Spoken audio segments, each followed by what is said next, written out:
The following podcast is brought to you exclusively by the R&R Podcast Network. Welcome to RTW Rewind. Red Rob will take you on a journey through time to relive some of the greatest moments, matches, and personalities from the sport of professional wrestling. Now, here's your host of the show, Red Rob Francois. Hey guys, welcome back to RTW Rewind. I am your host, Rob Francois. We have a very, very special guest on with me right now. I had his former tag team partner on a few weeks ago. He is formerly one half of the Killer Bees. He is the one, the only B, Brian Blair. Brian, welcome to the show, man. I appreciate you working with me. I know you've had a few mix-ups here and there, but you're a trooper, man. I appreciate you being here. Hey, it's great to be here, Rob. I'm excited. I always like being able to speak with good guys on good shows with good audiences, and it's going to be a lot of fun. Yeah, I'm glad you're here, and we are going to have a lot of fun. When I first have new guests on, I'd like to get an entry point of if or when they were a wrestling fan growing up. Were you a fan of professional wrestling when you were a kid? Yes. And no, when I was, well, it depends on what stage of childhood. Growing up in Gary, Indiana, I moved to Tampa when I was in 5th grade. So before then, we saw the stuff on TV. Since Gary, you're right next to Chicago. Gary's like the armpit of the U.S. It's not a pleasant city to be raised in. And we did have wrestling, and I know that Alex Karras, who was like a local hero, had wrestled then for it wasn't, I don't think it was AWA, it was Moose Cholak was there back then. I'm going back to my childhood days, I'm trying to remember some of the stars. Bobo Brazil, obviously Bobo's a huge legend in our business. Some people may or may not have heard of Moose Cholak. You'd have to probably live in the Chicago area, but he was very popular then. And Alex Karras, who I mentioned, who was also a football player, pro football player. So I got a little bit of it then, but I really became hooked on wrestling when I came to Florida and watched championship wrestling from Florida. Gordon Soley was the announcer, and Jack Briscoe was the ultimate babyface, and that really, really hooked me. And I loved amateur wrestling. I love football. I've always been an athlete. I actually, was, when you read my book coming out, I got busted for food stamps. I grew up very hard, and how I guess God watches out for fools and babies. And I was both. And so we made good things happen. And when I say we, it wasn't just me. It was the people I was around. I always say you're a product of who taught you, who told you, what you comprehended, and how you put it into action. And fortunately, I was around a lot of good people that gave me good advice, and including my father, even though my mother and father were divorced when I was young. About 13, a little while after we moved to Florida, and he was working on the Tampa International Airport, and he'd work a lot of hours, but all of a sudden I didn't see my dad around for a while. I'm the oldest of 5, at that time 4, and pretty soon we started getting powdered milk, powdered eggs, and I'm watching wrestling because it's kind of taken my mind off of things, and really starting to want to make a change in my body. I got a 110-pound cement weight set for Christmas that my mother somehow afforded to get me for Christmas, and started reading the Joe Weider magazines, muscle magazines, and just watching wrestling, and Eddie Graham used to, a little bit later, fast forward a little bit later in my childhood, Eddie Graham started bringing some of the guys around to the dual meets and to some of the competitions, some of the other meets that we had in high school wrestling. And I met Steve Kern and became one of my earliest friends, probably my earliest big-time wrestling friend besides Buddy Colt, and befriended me, and the Briscoes obviously did, Dusty Rhodes, it became Eddie Graham.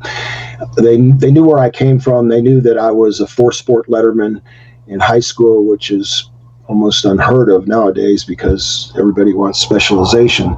Yeah. Back then, I participated in sports to get away from my frustrating home life, and I worked extremely hard. I haven't been without a job since I was 13 years old. So,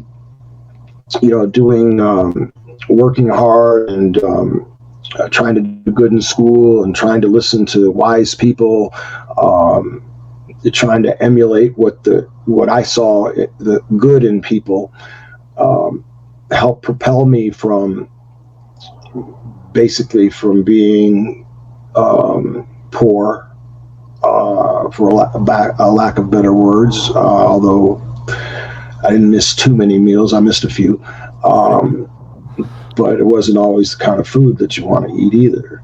So I remember when I got busted with food stamps, and my mom,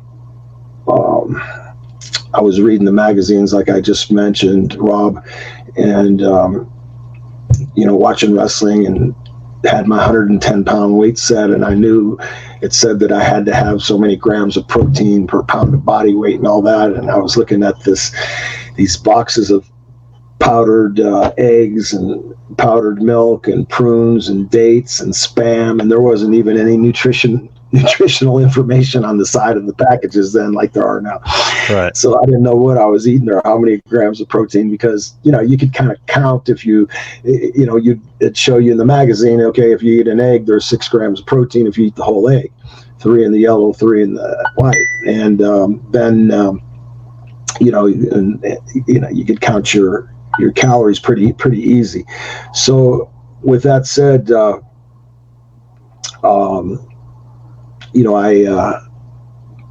just asked my mom, begged her to go to the store for some food. I was tired of this. And so she said, okay, I'm gonna let you go to the store. And instead of handing me money, she handed me these coupons. And I went across to the youth save. She told me to make sure, she was always afraid of me crossing Sly Avenue, this busy street.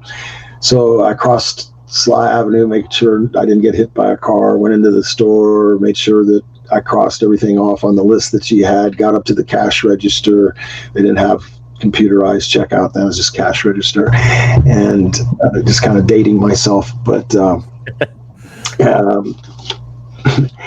and she started saying, sir, that'll be X amount of dollars. And when I heard that, I heard these guys from the 6th grade at my school, who we were in a lot of classes together, start saying, Blair, there's Blair. And all of a sudden they kind of see, I know I'm caught in kind of a quagmire here, and I don't know what to do, but I reach in and I grab, like my mom told me to do, the coupon, and I hand it to the lady. And my mom told me that she was going to give me a voucher or coupon, a voucher back for the change. Yeah. And so I got that, and then I'm hearing all this noise in the background that I'm trying to not hear.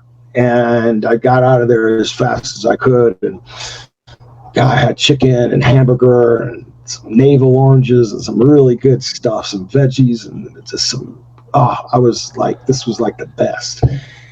And then the next day, my mom would drop me off about 300 yards across from this liquor store. I remember I would have her drop me off there because she insisted on kissing me goodbye before school, and I didn't want my friends to see me get kissed. My mother kissed me, right? And plus, I thought it looked cool if I walked to school.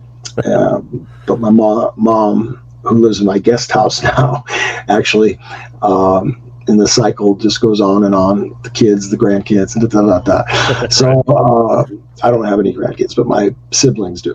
And so she watches them as she did me. And only the good thing is I get to take care of her. But she dropped me off. I got out after she gave me a kiss, had my books, walked to school, and there's a big crowd in front of the school, Egypt Lake Elementary School. And on the front of the school is green spray paint, and there's a crowd of people, and I start to walk up, and they're going, "Oh, Blair, there's Blair. There he is." And I'm thinking, "Oh, what did I do?" And I look, and I see spray paint all over the school, and it had horrendous names about me, calling me, white trash, honky, or N-word. Yeah. These horrible words. So I just took off and I left, and I cried, and I ran and I ran and I ran all the way home to the street I lived on, Minnehaha. Crossed that Sly Avenue again, and I was a wreck. I couldn't believe that people were that mean. And Mr. Agliano, God bless him, he recently passed away. He was my teacher, and my 5th grade teacher, but he's also the 6th grade teacher for classes. He was phys ed teacher, and he was built like you did not want to mess with him. I mean, he looked like he just came off the Joe Weider magazine, and nobody would mess with Mr. Agliano. They called him Ugg, and he was a very hairy Italian man, very wonderful man. And he came to my house and he said, "Brian, it was really terrible what those kids did." And he gave me this tremendous motivational speech. So he assured me that if anybody touched me, that there'd be the last person that they touched at that school. And he gave me the confidence to finally come back to school. I think I missed a day. And came back to school, and nobody said peep to me, not even other than nice. And the spray paint was gone. And I never had a problem after that. I mean, I had a couple people here and there, but no big deal.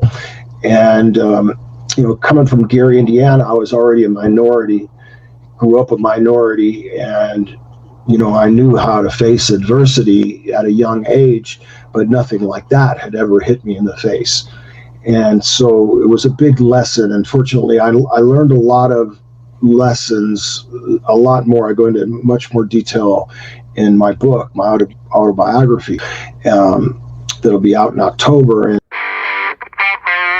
Hey, this is Jason Powell from ProWrestling.net, the Rad Turtles Wrestling Podcast. It's amazing to me that turtles have the ability to speak, let alone host wrestling podcasts. I guess that's what makes them rad. RTW Rewind. It's amazing what you can do in this nation if you are motivated, and if you can speak, see, if you have your faculties, you can do anything that you want to do in this country. We have the greatest nation in the world. I remember getting off the planes in both Singapore and Malaysia, and I've been there to both countries 2 separate times. And the billboards are the same when you get off, Rob. It says, you'll see a billboard as soon as you get off the plane, and it says "Death for Dada," which means death for drugs.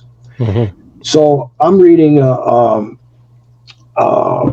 English paper in Singapore not long after I saw that billboard for the first time, I believe. And I read where one of their soldiers gets hung for less than an ounce of marijuana. And I thought to myself, wow, I live in the greatest country in the world. I know that I would at least, have my due process in court, and then they're not going to hang me for a bag of marijuana. Right. Sure. So, we live in a free country with liberty, and I just hope and pray that the people that are protesting and all the things that are going on today, realize that, this country might not be perfect, but we still live in the greatest nation in the world. Yeah, I mean, people actually have the right to go destroy things, and do peaceful protests, and they don't have the right to destroy things. No, well, I mean, they don't. I mean, obviously, right now, a lot of them are not being held accountable for But no, you are right about that. But at least they do have the right to assemble. We still have the right to bear arms for now. Who knows what'll happen? We bought 2 new ARs yesterday. Yeah, I remember you told me that when we chatted. I saw that you were registered. Picked them up. Nice. I saw that you're a registered Republican and that you did you run for office in Tampa? Yes, actually, the first time I ran for office, I didn't know what fake news was. I ran for office in 2002 against Pat Frank, who had never been beat. She was a senator. She was the head of the school board. She won every office she ever ran for. She was a 2-time county commissioner, and you're term limited by 2 terms, but she went to another district, countywide district. And to give you an idea, Rob, running countywide in Hillsborough County, which is the county of the municipalities of Tampa, Temple Terrace, and Plant City. And we have about 1.5 million people here. So we have more people in Hillsborough County than there are in 10 other states. North Dakota, South Dakota, Wyoming, Delaware. You can go on, you could Google it. And we have a land mass almost the size of Rhode Island. We have a land mass of close to 1,100 square miles, and Rhode Island's just a little over 1,200 square miles. So it's hard. So I run against Pat Frank, and all the polls are showing me ahead. And all of a sudden, the Tampa Tribune comes out with this article a week before the election that basically says that I beat up my girlfriend. Well, when you get to the bottom of it's how the headline reads, and it's a very ugly headline, but you got to read through the whole story, then go to page 29B to see that Blair was never questioned, never charged, never arrested, because it was a fabricated story. And it cost me the election. I lost by 0.4%. So then I turned around in 2004 and ran against the gentleman who's been mayor of Tampa for the last 8 years, Bob Buckhorn. And I beat Bob Buckhorn in a countywide race and became the countywide commissioner. That's pretty cool. And so I learned a lot about politics, a whole lot about politics. And that's why I try to educate people. Right now we have outside forces trying to take over this nation, and people are being brainwashed and manipulated through the media because the media makes money through all of this. And you've got people on the back end, the antagonizers, the George Soroses, the Antifa, which is owned basically by Hillary Clinton, and the Black Lives Matter, which is another organization that's propelled and funded by primarily outside money. People are jealous of this nation because we have the greatest nation in the world. People would like nothing better than to see one world order, one government for the entire world. And so that those billionaires that are spewing this propaganda using the mainstream media as their source to get it to people and to constantly feed them the same thing. Think about this for 1 minute. Do you think that President Trump has ever done anything good? Now, if I'm talking to a stern, hardcore Democrat right now, you've got to imagine, I didn't like Barack Obama and everything that he did, but he was my president and I was proud of him. And he did some good things. He did some things that were good. But he did not do things that were as fiscally responsible as I would have been, or as ethical as I would have liked to have seen that. And you can see that, right, which is being proven now by the Russiagate collusion, which is an illusion, delusion, collusion, which never happened, which was is being totally proven when the John Durham report comes out. Everybody at CNN and MSNBC and ABC and CBC, CNBC, CBS, all those mainstream stations are going to all have egg on their face for propagating this for 3 years. Can you imagine where our country would be? But let me go to my point. Here, right before the pandemic, we have the lowest unemployment rate in the history of America in our lifetimes. And the minority unemployment is the lowest it's ever been in anybody's lifetime. So Did you ever read a good article about thanking President Trump for his policies that did this? No, you did not. You did not read a good article from the news stations that I just named, because they're not going to do it. They want you to think that he's an evil, evil man, and that if he cured cancer tomorrow, it was going to turn into a death trap. He cannot do any good in the media's eye, in the mainstream media's eyes. So, yes, I'm a Republican. Do I like President Trump and all of his mannerisms? No. But do I like the majority of his policies? Yes, because he's for a strong America with strong borders. We have to take care of our own before we help others. We have many people that need jobs in this nation. And without, you can come in legally through the front door like our grandparents did and our ancestors did. They all came in legally through the front door, at least the majority of them did. So there's things that clearly separate me from the Democrat Party. And these are some of the issues that do. You bring up several good points, and I don't usually get into politics on this show as it's a wrestling show, but since I own my own network now, I really don't care what people think about it.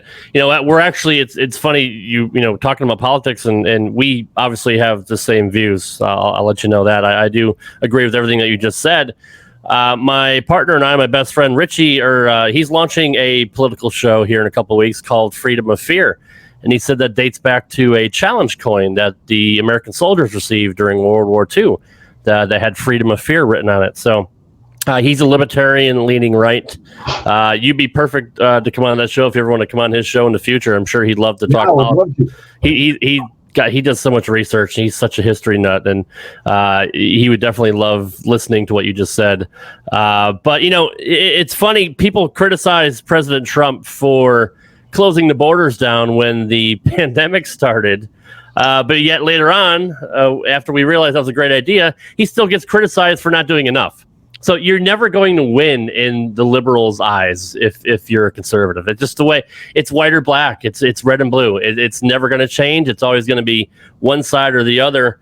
Of course you do have independents, you do have libertarians, but the money is in the major parties.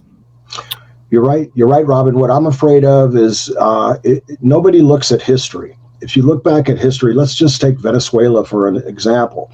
Venezuela was once the powerhouse economy in South America.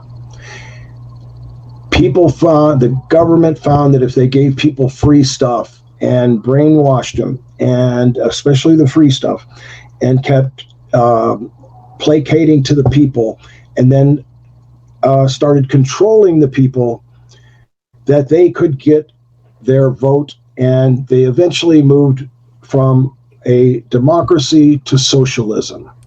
And from socialism, they have gone to what you see as a dictatorship, and from an economy that was once the top economy in South America to now one that's at the bottom of South America. People are trying to flee there, and it's because your vote counts. And you have to think about your vote, and you have to think about the policy. Don't think about the person that you're voting for. Think about the policy. And I think if you do that, it makes it a little bit easier. Because I can understand why some people don't like President Trump, because it's not presidential. And I knew that going in there. But the one thing I do know is that good business people make better politicians, because if they're already successful, they don't need payoffs, they don't need money, they don't need to get bribed, so they don't have to put this company over the next company and stuff like that. And President Trump doesn't need money. When I went into office, I didn't need money. I've gone basically from welfare to millionaire, and I say that very humbly, because I worked my fanny off and I never stopped working out. Kids right now could go to Charles Schwab, and they have a thing called the piece of the pie, I believe it's called. And you could buy stocks for $5. So you could create a $100 portfolio with 20 stocks. And I think if kids started doing that today, and I'm talking about 18 and above, or even younger if you're that astute, you'll see in the Asian countries, they're really into Bitcoin and things like that. And they'll be doing that rather than studying sometimes. But I think if we get our kids into realizing that corporate America, yeah, there's corporate greed, but you got to realize without those corporations, we wouldn't have jobs. We wouldn't have an economy that's now that's moving people. There's never, ever in the history of our country been more black millionaires as there is right now. Sorry. And that happened in the Trump administration.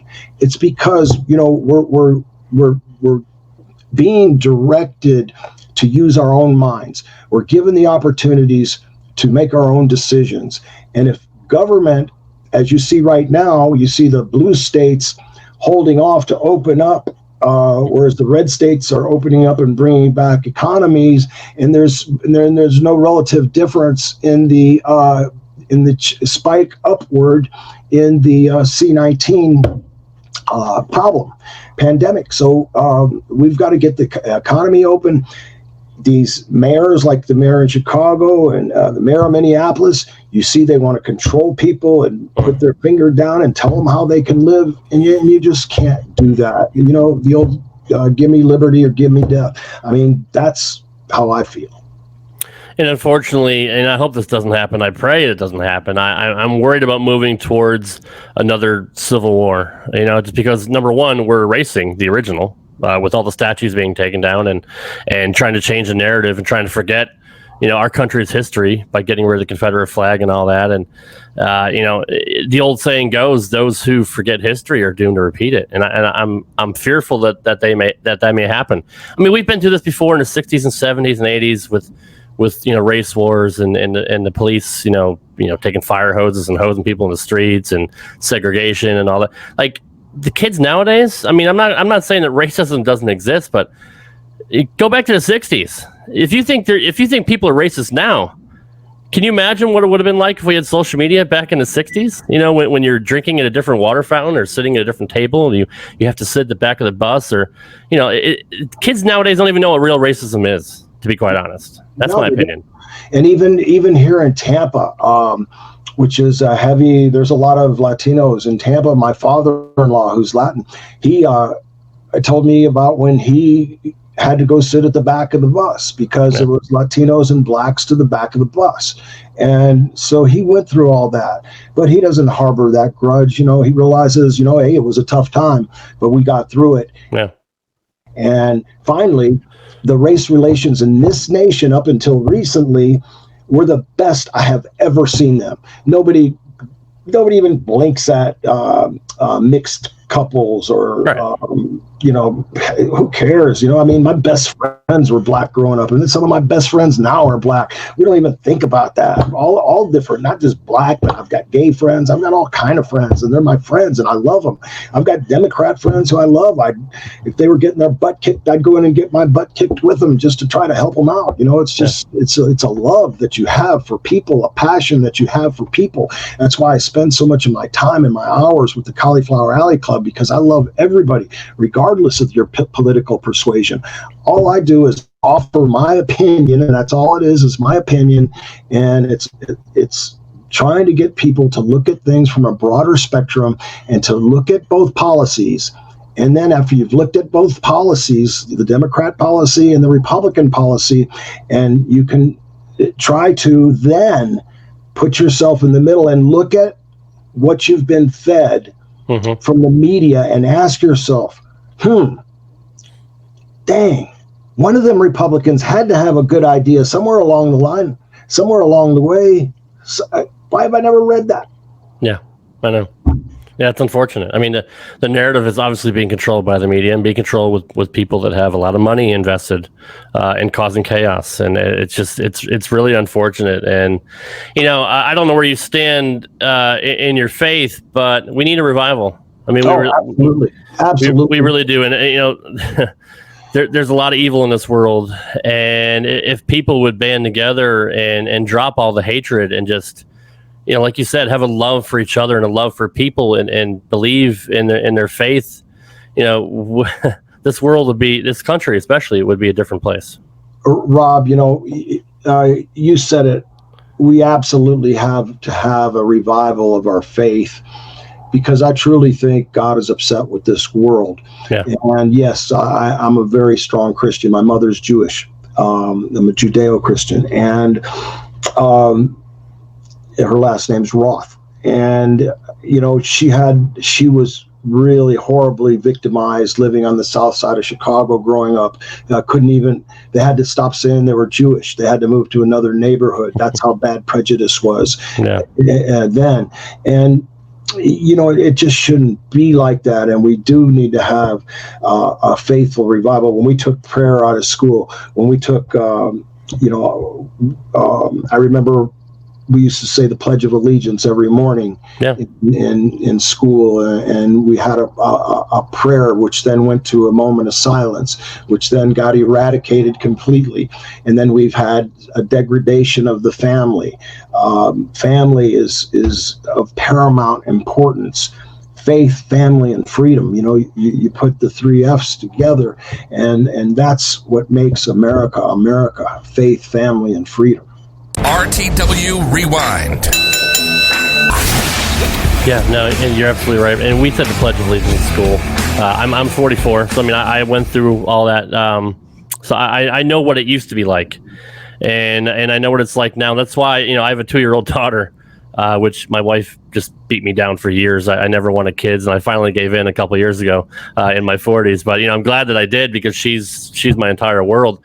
One of the reasons why I didn't want to have kids was, 30, 40 years from now, what is this world going to be like?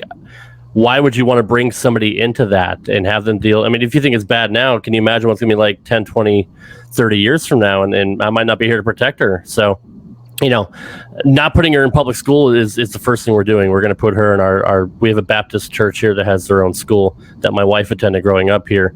I'm originally from Connecticut, by the way. I live in Nashville area now. My wife is originally from Tennessee, so she grew up a fundamentalist Baptist, and she went to a Baptist school her entire school career. And our daughter will go to the same place, because I don't trust what the public schools are teaching our kids. I don't want them to learn revisionist history. I want them to learn the truth, and I want them to learn the truth through Jesus as well. Absolutely, and I think you have a very fortunate daughter to have 2 wonderful parents like yourself. I hope Thank you. She calls you Dad instead of Rob, though. She does. She calls me Dada. Yeah, she calls you Dad. That's good. Pretty soon she'll call you Rad Rob. But anyway, as long as it's respectful, it's all good. And right. The public schools, I remember my son Bradley, they stopped, who he just turned 25 in May. They didn't teach him cursive writing. Wow. They stopped teaching cursive in the school. So he learned from his brother and, grandmother and stuff. But otherwise, like his friends, they don't know cursive. That's insane. Like, I didn't even know that's a thing. Like, everybody learned that growing up. I don't really use it that much nowadays, because I don't write that much anymore. But that's fascinating. I wasn't even aware that they took that out of school. Like, what's next? What else are they going to take out? It's crazy. Everything's gotten so politically correct that it's sickening, Rob. It is absolutely sickening. They're afraid to offend. First off, you shouldn't be offended if it's something that's good for you, and it's going to, you were talking about history. Yeah. Why would we want to erase history, whether it was good or bad? We need to know history so we have a blueprint in moving forward. If we don't understand history, as you said, we will repeat the bad mistakes that we made during the times where we made those wrong choices. So why not know about it? And certainly in the Civil War, that was the ugliest war of all times. Americans fighting Americans, brothers against brothers, and father and son against father and son. It was an ugly, ugly time in our history, but we need to know about all that so we don't do it again. Yep, you're absolutely right. And regardless of what the narrative has been about that war, I believe it was because of infringing on states' rights, and not as much about ending slavery, but the North had slaves too. It's not like their hands were clean in this whole situation either. And we're seeing the way Congress and the House are voting now to infringe on states' rights. right? And that could lead to, another war if it escalates. And I don't want to see that, but we may be headed in that direction. Yeah, I certainly hope not. I hope that cooler minds prevail, and that we really do. We have. You could tell. Let's go back to 9/11. If you go the day after 9/11, I remember I was in my bedroom across the house, and I was doing crunches on my floor watching television, and I saw planes crash into the Twin Towers, and wow, it was horrible. But on September 12th, everybody was helping everybody, and for the next couple of months, people were holding hands and helping each other, and there was such a revival of love in this nation, and it took that horrible event to make that happen. And I don't want to see another horrible event. It's hard enough that we're dealing with this pandemic.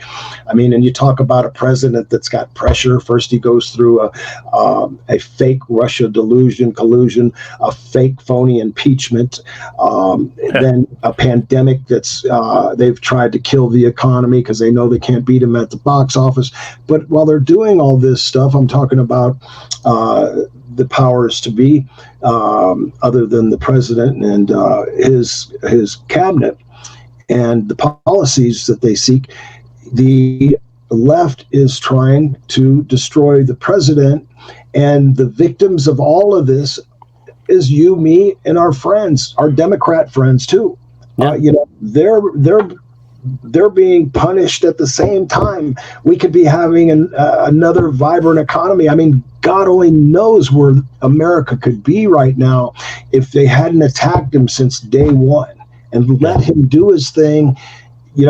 We should always respect the president, whether it's a D or an R at the helm. Let them do their thing, and at the end of that 4 years, you judge them then based on whatever you judge by. Mine happens to be my freedom, my family, my prosperity, and how safe our nation is, because that's the president's number one mission, is to protect our nation. And I think that our president has done that emphatically. He's raised our budget to replace the depleted military that we've had, so that we can protect ourselves. And if anybody thinks that China likes us, you got another thing coming.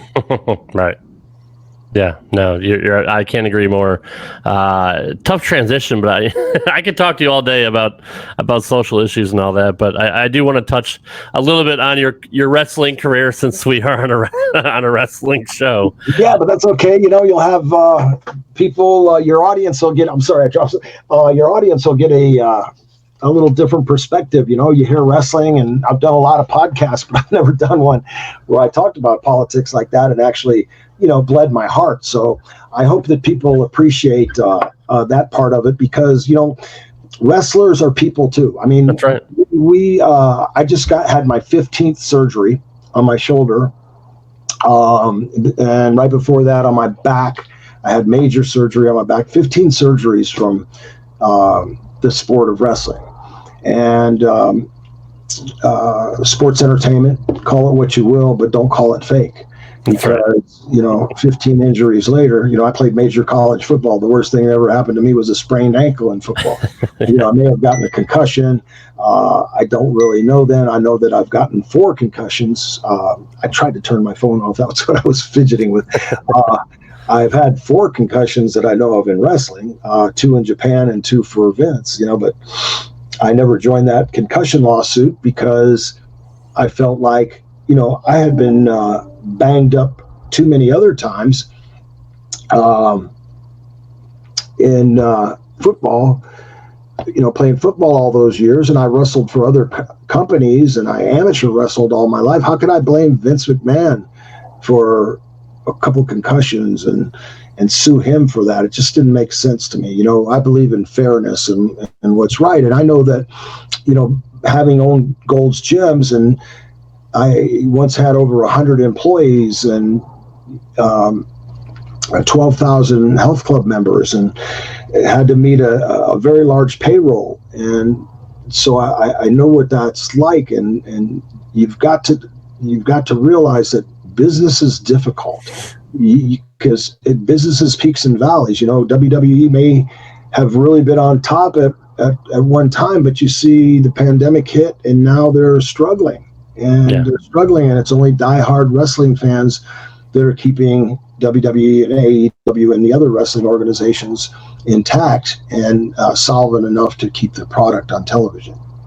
That's right. And, just going back to what you first said was, I appreciate you telling your story, and I appreciate you giving me your beliefs on what's going on today. And, I'm one of those guys that even if I am on the left or the right, I still let people come on here and say what they want. Hey, if Jim Cornette can go on and say all kinds of outlandish stuff, you have the freedom to say whatever you want.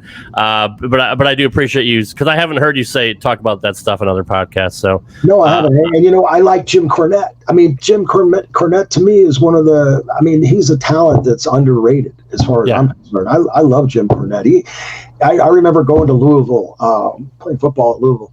But that's a long story. I'd save that for the book. But anyway, Jim Cornette's he's a good guy. I think he could listen to the other side. He could take, a little bit of time and sit down with an open mind and maybe hear the other side and look at all the facts and figures. And I don't think he would be as far left as he is. He is a wrestling genius. So, I mean, you got to give him credit. He knows the business inside and out, and he's a very, very smart guy. But yeah, he's about as blue as they come. yeah, that's true. But he believes in business. And, RTW Rewind. So there's a lot that I wanted to get into wrestling wise, but I'm glad we were able to have an alternate conversation. So hopefully we can get back together and do this again, and we will talk a little bit more about wrestling, because I do want to get into. I have so many questions about your career and that I'm fascinated by. But one thing I do want to mention, and we are going to talk about the Cauliflower Alley Club before we wrap it up. But I read that, and I've heard stories about how crazy your ex-father-in-law Leroy McGurk was. And I know you married his daughter, Mike McGurk, and I know I've heard Mike talk about her story of how, Leroy wanted a boy, and, that's why she got the name Mike. And I'm sure she grew up pretty tough having him as a father. But, and I know you've told the story before, but, some of my listeners are newer and they may not know some of your history. But tell me about the day that you almost got shot by your father-in-law, or soon-to-be father-in-law. Well, the way it goes, and by the way, Mike and I are still friends, and that's good. That's good. A lot of respect for her, and we respect each other, speak with each other very kindly, and good.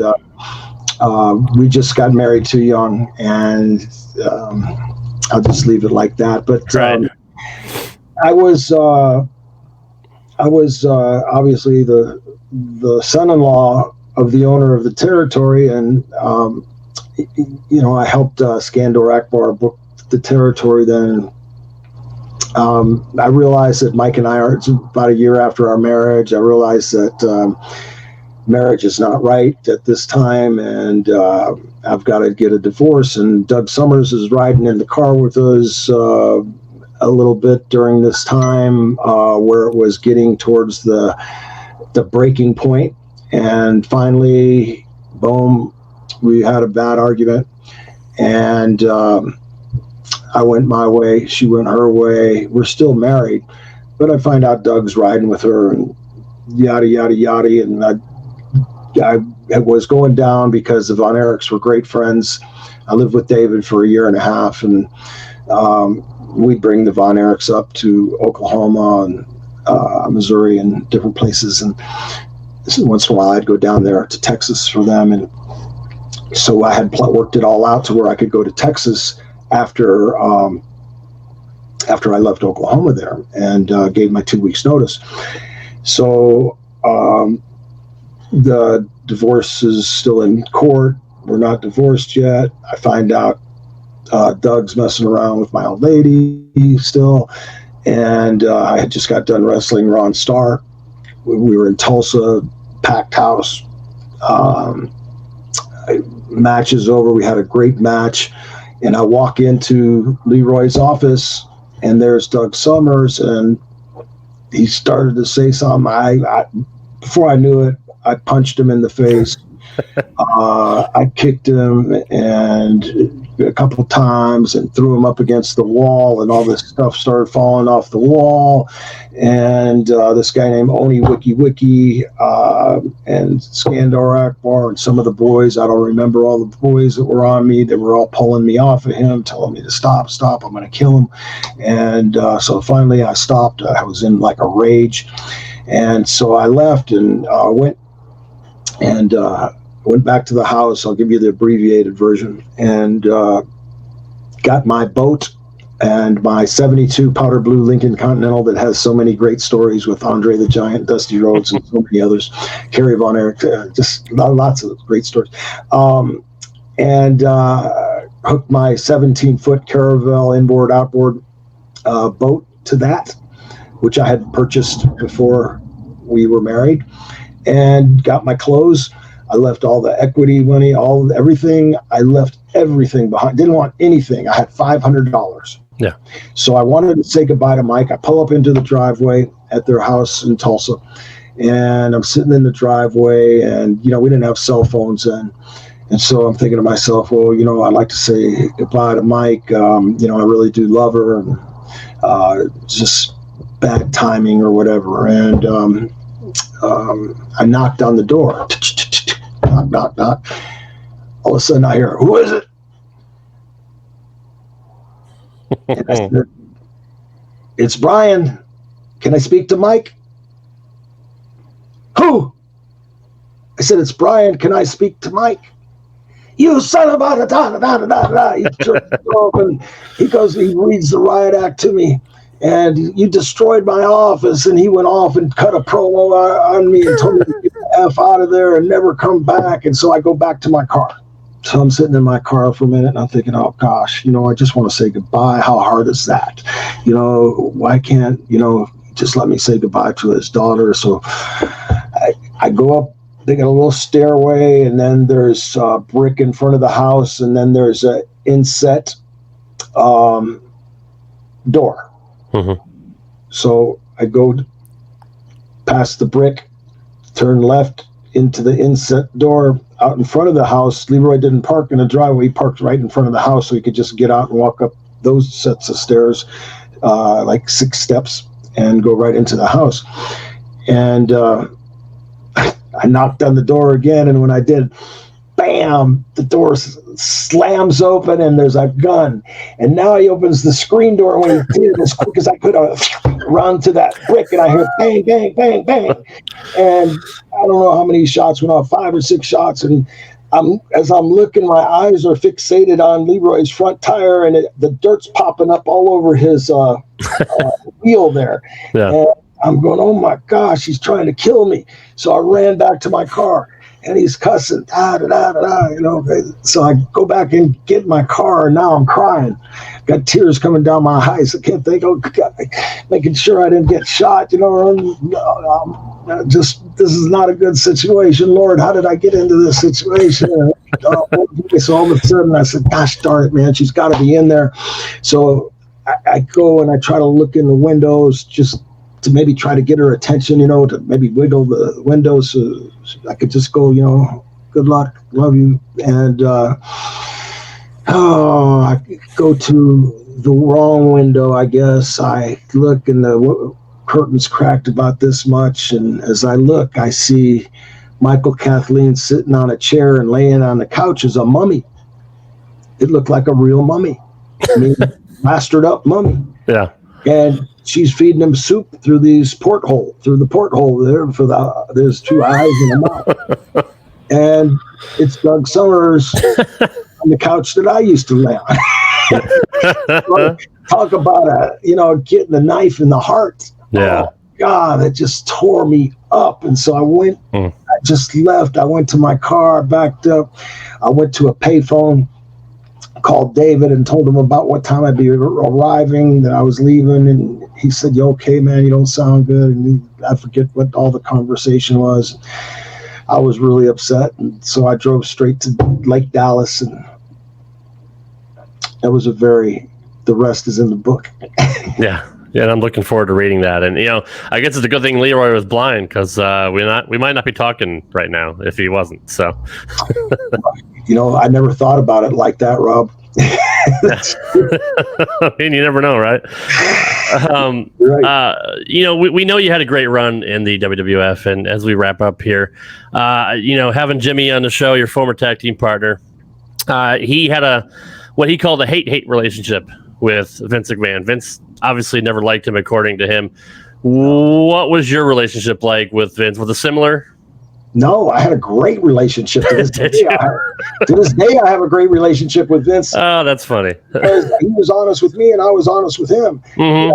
Other than the fact he was not honest with me about they were supposed to give us the belts on 3 different occasions. Right. I don't know if Jimmy told you that. Yeah, he did. On 3 different occasions, they were going to give us the belts. And when I saw that we weren't getting the belts, I said, I gave Vince my notice in Salisbury, Maryland. I asked Vince to come over, or can I talk to him for a second? Sure. I said, Vince, we've been promised the belts 3 times. I understand, there's a little friction, but they were promised to us 3 times. Oh, and he gave me, I'm sorry, Brian, the money's always in the chase.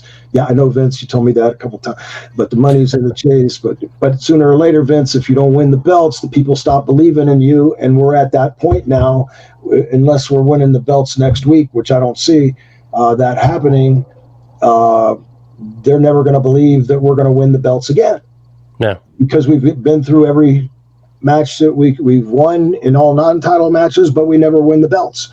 And you could have turned us heel after their Survivor Series with Roma, and that never transpired. Yeah. So, and come to find out, I did a podcast with Jimmy about a year ago that Jimmy had sued Vince prior to coming into WWF, because I worked for Vince Sr. for WWF. And Vince Sr. was a tremendous promoter, sent me in 1981 to my first tour of many to Japan. Yeah. And for New Japan Pro Wrestling, Vince and I Vince Sr., when I was coming back the second time to WWF, he said to me, he said, Brian, I want you to come back. This was a little while before I was coming back, but he had called. I guess the office was talking about stuff. We want you to come back, and I want you to work as. I want you to be our Intercontinental Champion. And I said, great. And he said, when you come back, he goes, Brian Blair. There's a lot of Brian Blairs in the world, and I noticed that everybody calls you Beeper or B or Bieber. He had about 5 different names. And he said, why don't you be Brian Blair? And I said, sure. That's who I am, is B. Brian Blair. And because my good friends call me B, my family calls me Bieber because of my mom, who told Buddy Colt, who told Dusty Rhodes, which Dusty turned it from Beaver to Beeper. And so then the inside name was Beeper. Yeah. And then a lot of people still call me B. So then I went back. I came to Florida, won the Florida Heavyweight Championship for the second time. And I get a call from Hogan and from Terry, who's been a great friend of mine for years and years. We broke in together at 106 North Albany Street, and very, very difficultly. And Terry actually had his first match with me, and that was a joke. Everything in my life has been a joke. Anyway, he said, Vince wants to create a serious Vince Jr. wants to create a serious tag team division. And he said... He did. I mean, he really did. Oh, he did. Yeah. And Terry didn't even do it justice the way he explained it to me. And he said, have you ever heard of Jumpin' Jim Brunzell? And I said, yes, through the magazines. I know he's a high flyer, AWA, read him in Meltzer's Dirt Sheet. I read about him a lot of times, never heard anything bad about him. Great athlete. So he said, yeah, you guys would make a tremendous tag team. How would you like to come team with... I suggested it because Junior said he needed to bring you back. And so I suggested he put you in the tag team division, and I didn't care. Whether it was for the Intercontinental belt or whether it was for a tag team spot, as long as they were going to propel us into a good spot, was fine with me. So I was assured of that. and went to Brantford, Ontario, Canada, and met with Jimmy there. George Scott comes up to us, after we had been, kibitzing a little bit back and forth, and Jimmy was very kind, nice guy. I got along with him right from get-go. And George says, you guys got to think of a name, and you're on in like an hour. And Vince wants you to come up with something fancy, some kind of tag team name that's cute or something like that. And I'm thinking, okay. And he walks away, he starts talking to George Steele for a minute. And God bless George Steele. And we started talking, and Jimmy, I said, Blair Bunzel, I said, Killer Bees. I'm thinking, I said, Jimmy, have you ever heard of the 72? And Lanny Poffo sitting there listening to our conversation. And I said, do you remember the 72 Miami Dolphins? All the middle linebackers, Baumgartner, Bonacani, they all began with B, and then they called them the Killer Bees. And I thought that was really, really cool. And he said, the Killer Bees, I like that. And so I said, yeah, I like the Killer Bees too. Let's ask George. So George hadn't even left the room yet. This has been like only 7 minutes. Mm-hmm. He's on his way to see Vince. And so I said, Mr. Scott, before you leave, so can it bother you for a second? He comes over. I said, Jimmy and I are there. And we said, how about the Killer Bees? And George goes, Killer Bees. I like that. It's got a ring to it. Killer Bees. Let me go ask Vince. I'll be back. So a little while goes by, and all of a sudden George comes back and he goes, hey guys, I'm excited for you. You guys are now the Killer Bees. And Lanny Poffo goes, all right. And he pops out with these 2 pairs of Killer Bee tights. He pops out two pairs of Killer Bee tights. And lo and behold, the Killer Bees were born. And so that's how it happened. And you guys were a fantastic team, and it is unfortunate that you never got propelled to the tag team titles because you guys worked so well together. And I was always a fan growing up as a kid, and I thought you guys had cool looking tights, and the whole mass confusion thing was such a great idea. And it is unfortunate that you guys didn't get the credit that you deserve. But hey, you did get to wrestle at WrestleMania 3, and I did ask Jimmy about this. Were you able to take any of that in that day with that massive, massive crowd that you guys were wrestling in front of? I tell you, it was probably the highlight of my lifetime as far as wrestling goes. Going out in a modified golf cart in a pair of modified underwear in front of 90-something thousand people. It was electrifying. I mean, you could cut the noise with a knife. It was so loud in that place. And beforehand, I was up in the Silver Dome looking down, and I thought to myself, golly, I'm looking at the ring and I'm thinking, who would want to watch wrestling when you can't even see the guys hardly, because I'm watching the ring crew and I can't tell who's who, and I know the guys. Right. And, so I can't tell which one. I can't tell who's who. And then I was sitting in the press section with my wife, and that was about a third of the way down, so I can't even imagine what it would be like way up there. So anyway, but then once I got out there, I understood why you wanted to be there. It's that atmosphere, that roar, and that just the way it is. It's incredible. And so then we wrestled it prior in WrestleMania 2, then we WrestleMania 3, we did WrestleMania 4. Then I was at 5, and I had already given my notice. Vince still paid me, but I didn't do WrestleMania 5. But we did a lot of things, from the big event in Toronto, which was a world record, then North America world record at 70,000 people. We did so many wonderful things. We had to go to Herb Abrams' UWF to be the tag team champions, the world tag team champions. And that was quite interesting. Don't know if you've seen Dark Side of the Ring. But I have seen. I actually just watched it today because I've been behind on my shows, and just to get a feel for your part of that interview. And it was a pretty crazy time there, wasn't it? Yeah, it was a pretty crazy time, Rob. It was a really crazy time. You can go to YouTube and see all those, by the way. Yeah, that's actually where I watched it today. But yeah, you were blessed to have a really good career, and you wrestled a long career and a fruitful career too. And you still look great. You look like $1 million. So I mean, it's good. I know you've had your surgeries and your injuries. Fat on me. I mean, I stay in shape, and let me see what guns. Right. Somewhere I got to get that camera view. There's there they are. So anyway, I stay in shape, and I've wrestled in I wrestled in the 70s, 80s, 90s, 2000, 2010, 20. So this would be my 6th decade if I wrestle again in this decade, 6th or 7th decade.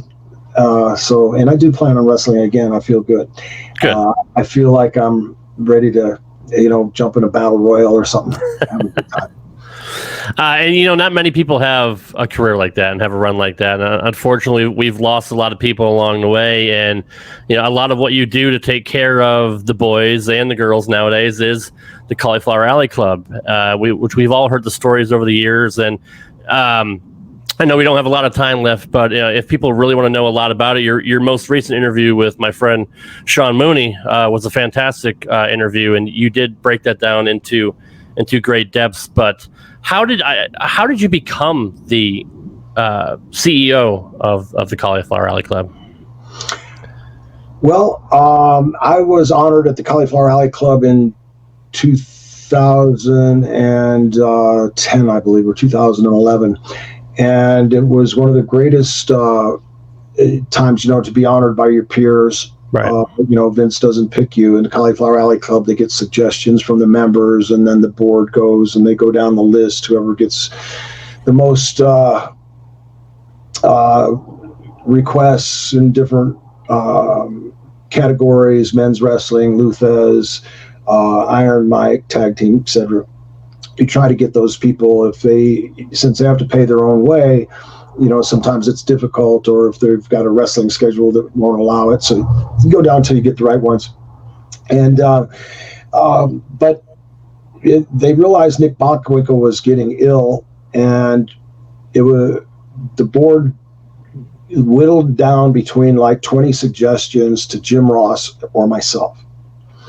And I don't know if Jim Ross had ever been asked or not, but I just heard it came between Jim Ross and myself.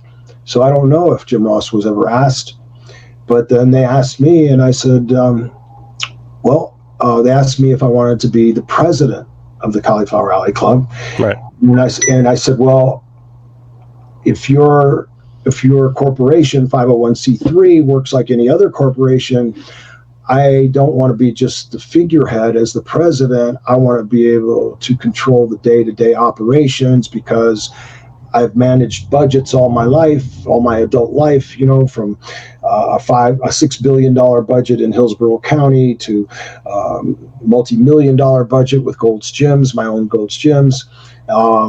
And I know how to manage business. Business is what I love. I just thrive on business. And in their bylaws, you had a choice as the president. You could choose to be the CEO.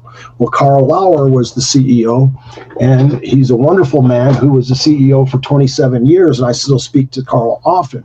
And he's like our historian now. He knows everything from day one. He was there from day one. This is our 55th reunion, and Carl was there from day one. And so,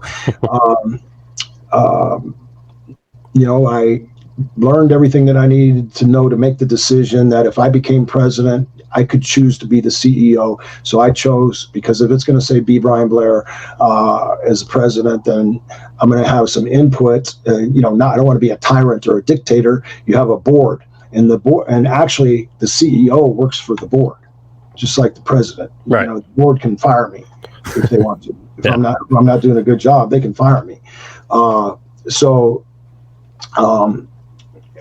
Fortunately they haven't, because it's a passion. And we've actually, since I took over at the 50th, we've doubled the amount of members, doubled the amount of money we've taken in, and doubled the amount of money we give out.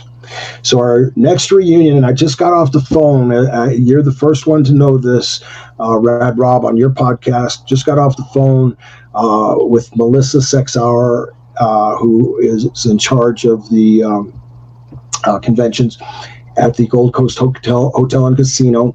We're having our reunion. It's all set in stone. There'll be it's set in stone from September 21st through the 23rd. You get discount rates. I think they're $45 and or $43, and there's some extras, taxes.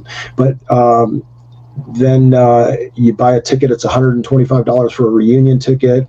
Includes the seminars. It includes 2 awesome meals with 2 honorees nights. We have tremendous honorees. You can go to our website at caulifloweralleyclub.org. Check it out. You can become a member for $25 for 1 year, $50 for 2 years, or $300 as a lifetime member. And all of the money, we all work for nothing. We are the most efficient, effective, according to our accountant, we are the most efficient, effective 501c3 in the United States of America, which is saying a lot. And all the money's separated. So like the treasurer writes checks, the secretary balances the checkbook and balances the money. The president and the CEO has zero to do with the money.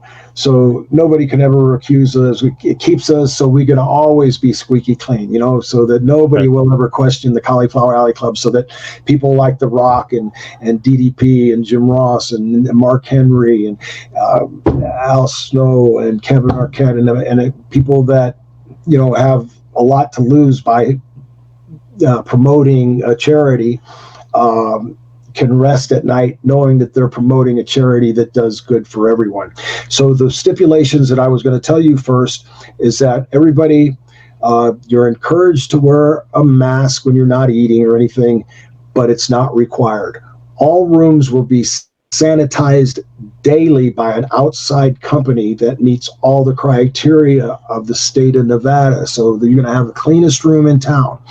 We've had to cut back on the number of people that were allowed. That we normally can have 750 people. Now we can only have 375 paid at the banquet.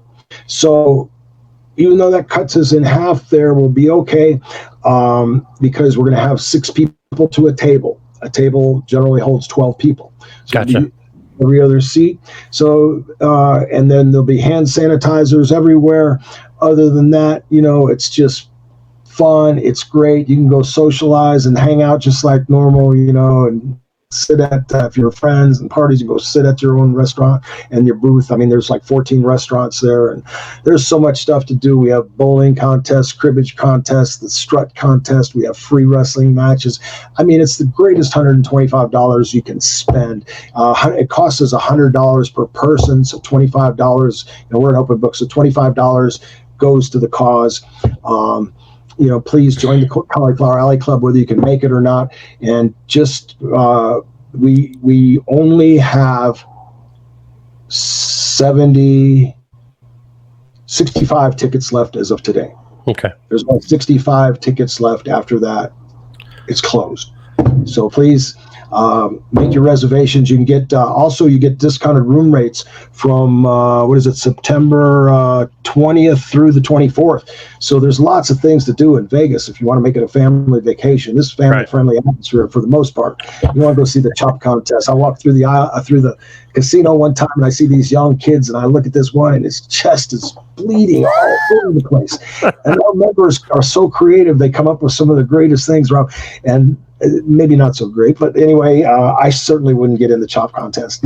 But the young guys that want to prove how tough they are, and man, their chests are bloody red, and you hear them pop for a mile around, pop, pop, pop. And then the Jackie Fargo strut contest is amazing. People strut, and they pack that place too. So it's going to be pandemonium. It's going to be a great time, and please join us. 55th anniversary.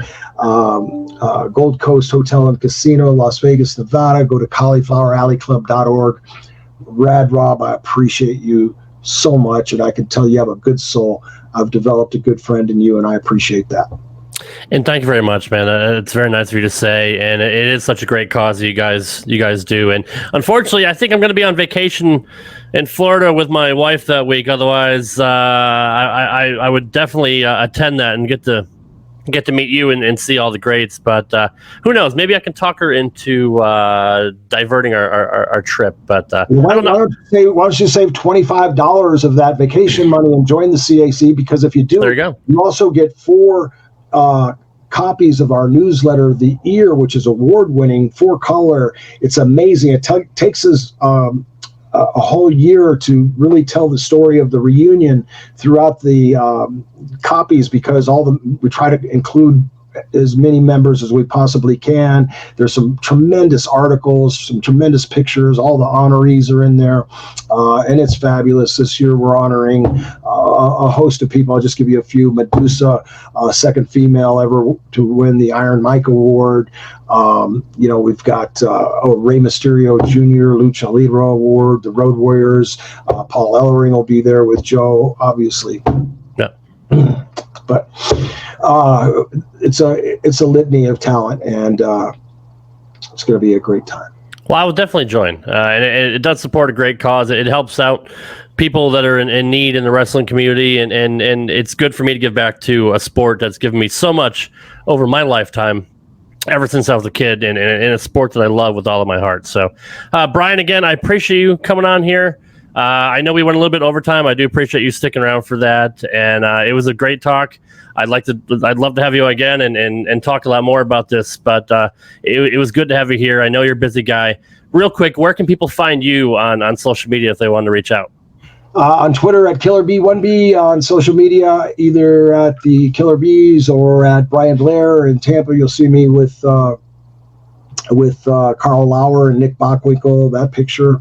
I get enough. I've got enough things on my plate right now, so I try to get to my social media as much as I can, and I appreciate all the people that send in so much. I get so much other fan mail and things like that. I just enjoy the fans. I mean, without the fans, we'd never have anything. And so I've always been appreciative to the fans, so much so that I go out of my way to do nice things for them. And they've been very, very kind to me, very supportive over my years. And so I appreciate everybody. I appreciate the podcasts like yours, like Sean Mooney's, who you mentioned, who bring the Cauliflower Alley Club out to the world. Unfortunately, Brickhouse Brown didn't know about the Cauliflower Alley Club until it was too late, but the members and the people that work so hard for the Cauliflower Alley Club collaboratively were able to help Brickhouse enough to get him some chemo and some other things he needed, so he lived an extra 9 months or so that he probably wouldn't have lived, and he was able to come see the Cauliflower Alley Club and be honored. He got the very first Courage Award, and that's why we have to spread the word of the Cauliflower Alley Club, because I don't want to see any of the boys ever fall into that situation again and not be able to get treatment or not be able to get medicine or food because they didn't have enough money. And the only criteria is that you made a living in the wrestling industry for 3 years or longer, or if you got hurt before then for some reason. We can always make exceptions. And obviously, because there's no union and a lot of people aren't great with their money, it's great that there is something like that to where they can get help if they need for putting their bodies and their lives on the line for so many years just for our entertainment. It's a really great thing, and it's a great work you guys are doing. Thank you, Rob. Thanks, Brian. So much. Thank you for having me. I really do appreciate it.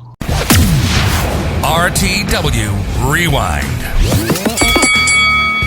Well, there you go, guys. That is my interview with the one and the only B. Brian Blair. Such a fantastic guy. I know we didn't get into as much wrestling talk as I wanted to, but he had a lot of great things to say, and I hope you guys enjoyed it. Some of you may not enjoy the political part, but still, he's a great guy, and being president and CEO of the Cauliflower Alley Club, which does so many good things for the people that we love and respect over the years. It's just a really cool thing and a really cool guy. And I found a new friend, and I'm happy for that. We texted after the show, and he's just an amazing guy. He actually lives near my dad, so I'll probably be looking him up next time I get down his way in Florida. If you guys want to follow me on Twitter, it is at RadRobGaming. Check me out on Twitch, twitch.tv/RadRobGaming, streaming every Tuesday night, 6 p.m. Central, and every Sunday afternoon at 2 in the afternoon. And check out my YouTube gaming page called Rad Rob Gaming. If you want to follow our show, it is at RadTurtlesPod. Send us an email, radturtleswrestling@gmail.com. Leave us a like on Facebook, facebook.com/RadTurtlesWrestling, and check out our Pro Wrestling Tees store, ProWrestlingTees.com/RadTurtlesWrestling. If you want to follow the R&R Podcast Network on Twitter, it is at RR Pod Network, at RR Pod Network. You can also send us an email, rrpodcastnetwork@gmail.com. Thanks for listening, guys. Appreciate all your support. I'll see you right back here on Saturday for the flagship. Take care, guys. Peace. Thanks again for listening to this episode. You can follow RTW on Twitter at RadTurtlesPod, and you can email the show at radturtleswrestling@gmail.com. We appreciate all of your support. You've been listening to RTW Rewind, exclusively here on the R&R Podcast Network.